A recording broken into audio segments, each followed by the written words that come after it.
Hello everyone, welcome back. आज हम सीखेंगे स्टोरी जो है the ant and the grasshopper. उसमें से हम सीखेंगे कि रीडिंग और मीनिंग और उसकी vocabulary. Okay. Once once upon a time there lived an ant, a grasshopper and in a grassy meadow by the river. तो एक समय की बात है, वंस माने होते एक बार तो एक समय की बात है। यहाँ पर एक आंट माने होती चीटी, वो चीटी, एक चीटी और एक ग्रास ऊपर होता है टिड्डा। एक टिड्डा जो कि एक घास के मैदान में रहते, जो कहाँ था, वो था जो नदी के पास था, नदी के बिल्कुल किनारे पे था। वहाँ पे वो रहते थे। कौन कौन? एक चींटी रहती थी और एक टिड्डा रहता था। It was during the hot summer season. तो उस टाइम क्या चल रहा था? गर्मियों का दिन चल रहा था, गर्मियों का सीजन चल रहा था, जिसमें बहुत ही ज़्यादा गर्मी थी। when the aunt was toiling hard by collecting wheat grain from the farmer's field। तो क्या बहुत ही गर्मी का दिन था, जिसमें जो जब जब वो जो थी चिड़िया चींटी थी, चींटी वो क्या कर रही थी? बहुत ही ज़्यादा कठिन परिश्रम कर रही थी। कैसे? इकट्ठा कर रही थी वीर्य अनाज, जो होता है गेहूं का अनाज, जो कि कहाँ तक किसान के में उसमें था, फील्ड में, खेत, किसान के खेत में से गेहूं का अनाज इकट्ठा कर रही थी बहुत परिश्रम करने के बाद, जो कि बहुत ही गर्मी का दिन था उस टाइम, उस समय। The ant would work hard all day from the dawn to dusk, collecting the heavy grain well balanced on her back। तो जो चींटी थी, पूरा दिन उसने बहुत ही ज़्यादा मेहनत का काम किया, जो कि डाउन टू डस्क होता है शाम तक। ये जो वो है पूरा, इसका मीनिंग होता है शाम तक। तो शाम तक उसने बहुत ही ज़्यादा परिश्रम किया। कलेक्टिंग, जो इकट्ठा किया, हैवी ग्रेन, जो अनाज था, बहुत ही भारी अनाज था। वेल, अपनी जो पीछे कमर पर उसने काफ़ी अच्छा बैलेंस करा हुआ था उससे, ताकि वो मतलब गिरे नहीं, इधर नहीं होवे। तो अच्छा बैलेंस करके पीछे अपनी कमर पर बहुत ही ज़्यादा मेहनत परिश्रम करके उसे इकट्ठा कर रही थी। She would then put the wheat grain in her larder carefully and rush back to the field to collect another grain। तो क्या करा उसने? She would put the wheat grain in her larder carefully। larder मन होता है भंडार। तो उसने जो वो अपने जो वो लेकर आई थी खेत में से जाके, वो जो अनाज लेकर आई थी, गेहूं का अनाज, तो उसने वो एक भंडार में रख दिया। केयरफुल होते बहुत ही ध्यान से। एंड रश बैक, तो वो भाग के दोबारा गई उस खेत में, टू कलेक्ट अनदर ग्रेन। तो दूसरा जो ग्रेन था, दूसरा जो अनाज था, उसको इकट्ठा करने के लिए, लेने के लिए। She would scurry back and forth between the field and her larder, often doing this task whole day। तो उसने क्या करा? वो बार बार तेज चाल से, स्करी माने होता है तेज चाल। तो she would scurry back and forth between the field, जो खेत में वापस आ रही, जा रही है, आ रही है, जा रही है, तो बहुत तेजी से चल रही है उस खेत में। और जो उसका जो भंडार है, often doing this task the full time, और उसका जो गैंग मतलब एक तरह का उसका जो समूह था, वो भी उस टास्क को पूरा दिन कर रहा था। One day on the other hand, there was a grasshopper in a grassy meadow who would spend all time in singing and dancing। और दूसरी ही तरफ, वन ऑन द अदर मतलब दूसरी ही तरफ, अदर हैंड का यहाँ पे मतलब है दूसरी साइड जो था। तो वहाँ पे क्या, एक वो भी था टिड्डा, वहाँ पे एक टिड्डा रहता था, टिड्डा था इन ग्रासी मीडो, उसी घास के मैदान में वो भी था टिड्डा। हु वुड, जो कि who spend all his time in singing.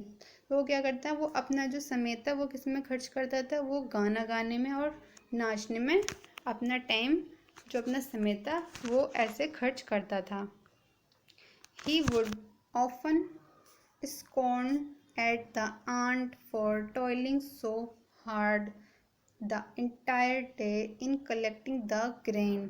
तो वो जो है, उनको जो चिड़िया जो काम कर रही हैं उनको क्या करता है, स्कॉर्न मैंने होता है घिन खाना, तो उनसे घिन खाता था। क्यों खाता था? क्योंकि वो बहुत ही ज़्यादा मेहनत से अपना काम कर रही हैं पूरा दिन। क्या कर रही हैं? ग्रेन जो उनका जो अनाज है उसको कलेक्ट कर रही थी, तो वो उससे घिन खाता था। He would frequently call the aunt to join him in singing, dancing and making merry of the present day। तो उससे क्या सलाह देते था, उसको क्या कि मैं कि सलाह देता था कि वो जो है उसको उसको ज्वाइन करें, उसका साथ दें। फ्रीक्वेंटली हमेशा, मतलब बार बार कहता रहता था उसको बुला आंट से, चिड़िया से, कि वो उसको ज्वाइन करे, उसमें शामिल हो, किसमें उसके साथ गाना गाए, उसके साथ नाचे, और क्या कि मैं उसे खुश रखे। मेरी माने होता है खुश रखना। At of the present time, उस समय जो टाइम था, तो उसको कह रहा था वो उसके साथ गाना गाए, नाचे और खुश रहे, ना कि हार्ड वर्किंग का काम करें। हाउएवर, हालांकि the ant would ignore him and continue with her work. हालांकि जो वो होता है चींटी थी, वो क्या करती, उसको इग्नोर करती थी, उसको अनदेखा करती थी, और क्या करती, कंटिन्यू विद हर वर्क, और अपने काम में लगी रहती थी।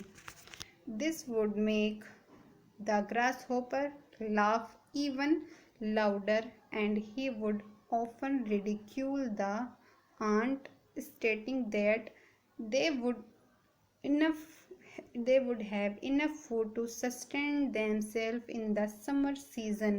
तो उसको क्या करा, क्या कि मैं उसने क्या कि मैं ग्रास होपर जो था, टिड्डा जो था, जब भी उन्हें देखता था तो वो बहुत ही तेज हंसता था, और क्या करे, बहुत ही तेज, इवन लाउडर, बहुत ही तेज उसमें आवाज़ में उस उनको देख के हंसता था। एंड और क्या, ही वुड ऑफन रिडिक्यूल होता है चिढ़ाना, द आंट, तो क्या वो हमेशा, ऑफन होता है अक्सर, तो क्या अक्सर क्या कि मैं वो थी चींटियाँ थी, उनको चिढ़ाता था।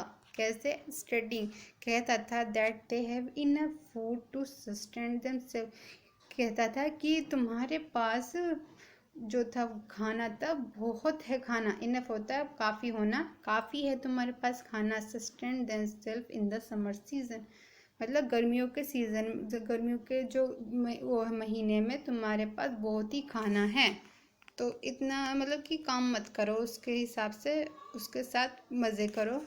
हियरिंग दिस, क्या इसको सुनने के बाद, दिस द आंट सेड, क्या चींटी ने कहा, that she was saving some food for cold season and recommended the grasshopper to follow the same. तो हियरिंग दी, उसको सुनने के बाद जो चींटी थी उसने कहा, शिवाज क्या कर रही है, वो सेव कर रही है, वो बचा रही है, she was saving some food for cold season, तो क्या कर रही है, वो बचा रही है, जो आने वाला सर्दियों का जो महीना है उसके लिए वो खाना है ना, उसको बचा रही थी। एंड रिकमेंडेड, और क्या रिकमेंडेड माने होता है सलाह देना, रिकमेंड होता है सलाह देना, टू ग्रास, क्या ग्रास ओपर को, टिड्डे को क्या दी, सलाह दी, टू फॉलो द सेम, कि उसको वो फॉलो करें, जैसे वो करें बिल्कुल ऐसा वो करें। The grass hopper did not heed to her words and continue singing and dancing merrily। तो जो ग्रास होपर था उसने, जो टिड्डा था, उन्होंने उसकी बात पे ज़रा सी भी तवज्जो नहीं दी। हीड माने होता है ध्यान न देना, वो नहीं करना, हर वर्ड, उसकी बातों पे कोई भी ज़्यादा वो नहीं करा, सिग्नल ना दिया, ना मतलब बोल ना दिया, कंटिन्यू, और क्या करा, कंटिन्यू, और क्या कहा, गाना गाता रहा और डांसिंग और नाचता रहा खुशी से। Soon summer faded to autumn and autumn to winter. तो क्या हो गया, फेडेड माने होता है फीका पड़ना, कम होना, हल्का हो जाना। तो जो समर था, जल्द ही समर जो गर्मी का महीना था वो हल्का हल्का सा ऑटम में बदलने लगा। ऑटम में आके फिर और क्या हुआ, ऑटम से क्या लग गया, फिर सर्दी का मौसम आ गया। It became freezing cold outside due to snowfall, and the sun was barely visible and the night were long and dark। तो क्या था, बाहर जो था वो इट बिकम फ्रीजिंग कोल्ड, तो जो outside to due to snowfall, snowfall जो क्या क्या मैं वो थी बर्फ़बारी की वजह से, स्नोफॉल बर्फ़बारी की वजह से जो बाहर है बहुत ही ज़्यादा ठंडी हो गई है, बहुत ही ठंडा हो गया, जैसे जमने के बराबर हो गई है ठंड। तो जो सन था, and the sun was barely visible, और जो सन था, जो वो था सूरज, वो बहुत ही मुश्किल ही दिखाई, विजिबल माने होता है दिखना, तो बहुत ही मुश्किल दिख रहा था। And the night were long and dark, जो नाइट थी वो क्या हो गई थी, लंबी हो गई थी, और क्या क्या मैं बहुत ही काली हो गई, डार्क माने काला। Out of cold the grasshopper lost his interest in singing and making merry. तो क्या होगा, सर्दी की वजह से जो टिड्डा था उसने क्या क्या मैं जो गाना गाता था, डांस करता था खुशी खुशी से, तो उसका इंटरेस्ट, उसमें जो दिलचस्पी थी वो क्या हो गई, ख़त्म हो गई, खो गई। He was cold and hungry and had no place to take shelter from the snow outside. तो अब क्या हो गया, वो बहुत ही ज़्यादा उसे ठंड लग रही थी। किसको, ग्रास ऊपर जो टिड्डा था उसको क्या लग रही थी, ठंड लग रही थी, और क्या वो भूखा था, हंगरी माने भूखा, और क्या उसके पास कोई भी जगह नहीं थी रहने के लिए, शेल्टर होता है रहने के लिए, कोई भी जगह नहीं थी फ्रॉम द स्नो आउटसाइड, जो कि बाहर जो वो पड़ रही थी बर्फबारी, उसकी वजह से उसके पास कोई रहने की जगह नहीं थी। He wondered how to save himself from this tough situation. अब क्या है, वो भटक रहा था, वो सोच रहा था, इधर से उधर भाग रहा था कि अब वो हाँ कैसे अपने आप को बचाए, सेव माने बचाना, फ्रॉम हिमसेल्फ अपने आप से, फ्रॉम दिस टफ सिचुएशन, इस जो क्या मैं कठिन जो क्या मैं सिचुएशन है, ये जो अब जो चल रही है, उससे ये अपने आप को कैसे बचाए, वो उसको सोच। Suddenly he remembered the ant and visited her for some food and shelter. तो क्या हो गया, वो सडनली अचानक उसको रिमेंबर्ड, उसको ध्यान आया, रिमेंबर्ड होता है ध्यान आना, याद आना, उसको याद आया जो चींटी थी, चींटी के बारे में, और विजिटेड हर, तो उसके पास गया कुछ खाने के लिए और रहने के लिए उसके पास गया। Off he went to her place, जब वो उसके पास गया, उसके प्लेस जगह के पास गया, उसके घर के पास गया। Knock at her door for help, knock माने होता है खटखटाना, तो उसने खटखटाया, दरवाज़ा खटखटाया, किसके लिए, मदद के लिए।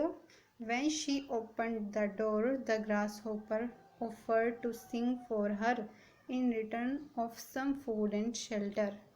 तो क्या हुआ, जब उसने दरवाज़ा खोला चींटी ने, तो क्या टिड्डा जो था वो क्या कर रहा था, उसके सामने गाना गा रहा था, किस वजह से, कि वो उसको बदले में खाना दे दे और थोड़ी सी रहने के लिए जगह दे दे।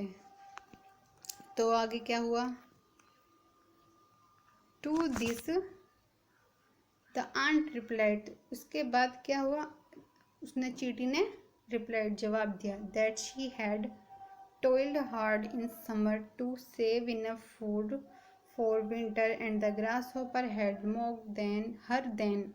तब क्या हुआ, जो चींटी ने उसने जवाब दिया कि उसने जो गर्मियों का जो समय था उसमें बहुत ही ज़्यादा कठिन परिश्रम करके अपने लिए सर्दी के लिए कुछ खाना बचाया, कुछ सेव किया है, और जो ग्रास होपर था, जो टिड्डा था, वो उसको क्या हमेशा चिढ़ाता था। She gently asked him to sing somewhere else and earn some food and shelter। तो उसने नरमता से उससे पूछा कि तुम जो है गाना गाओ कहीं और, somewhere होता है कहीं और, and earn his food for shelter, earn माना होता है कमाना, और अपने लिए खाना और शेल्टर के लिए कमाओ गाना गाकर। तो वो भी उसको चिढ़ा रही है यहाँ पे। It is then the grasshopper realised, तो क्या हुआ, उसी के बाद जो टिड्डा था उसको रियलाइज, उसको वो हुआ बहुत ही ज़्यादा, कि उसको रियलाइज़ हुआ that he should have saved up enough for winter instead of wasting his time being lazy during summer singing and dancing alone। अब उससे रियलाइज़ हो गया कि he should have, क्या उसको करना चाहिए था, क्या इनफ सेव करना चाहिए था, जो खाने जैसे चींटियों ने करा, किसके लिए, विंटर जो सर्दियों के लिए अपने सेव करके इकट्ठा करके रखना चाहिए था, इंस्टीड कि उसके अलावा wasting his time for being lazy during summer, जो उसने क्या करा, अपना टाइम खर्च करा किसमें, लेजी आलसी पन्ने में, जो उसने अपना समय बर्बाद करा किसमें, गर्मियों के दिनों में, किसमें, गाना गाने में और डांसिंग में उसने अपना समय बर्बाद करा। So from this story short story, we understand that the essence of saying make hay while the sun shine है माने तो make hay while the sun shine। तो यहाँ से शॉर्ट स्टोरी जो होती है उससे वी अंडरस्टैंड हम समझते हैं द एसेंस होता है इम्पोर्टेंट बहुत महत्वपूर्ण ऑफ द सेइंग क्या कहने में मेक है वाइल द सनशाइन है माने होता है घास। तो जब सूरज चमकता है तो उसमें क्या में घास को बनाना चाहिए उगाना चाहिए। Make the best use of present situation क्या जो प्रेजेंट जो अभी की जो सिचुएशन अभी के हालात को उसको अच्छा बनाना चाहिए। इंस्टीड ऑफ सफरिंग लेटर क्या बाद में उसको क्या कि मैं सफ़र मतलब तकलीफ़ देने से अच्छा है कि प्रेजेंट की जो सिचुएशन है उसको अच्छा करना चाहिए। The theme of this story जो इस थीम माने होता है तो इस विषय स्टोरी का जो विषय था is also that we need to plan for the future. इस स्टोरी का जो विषय वो है कि हमको जो है फ्यूचर का प्लान अभी से मतलब वी नीड होता है ज़रूरत। तो उसका जो प्लान है उसकी हमें ज़रूरत है फ्यूचर के प्लान की। For that we should start कि जो we should start working today to reap the benefit from tomorrow. तो कि हमें जो आज से काम करना चाहिए कि जो हमें इसका जो लाभ है वो कल होवे।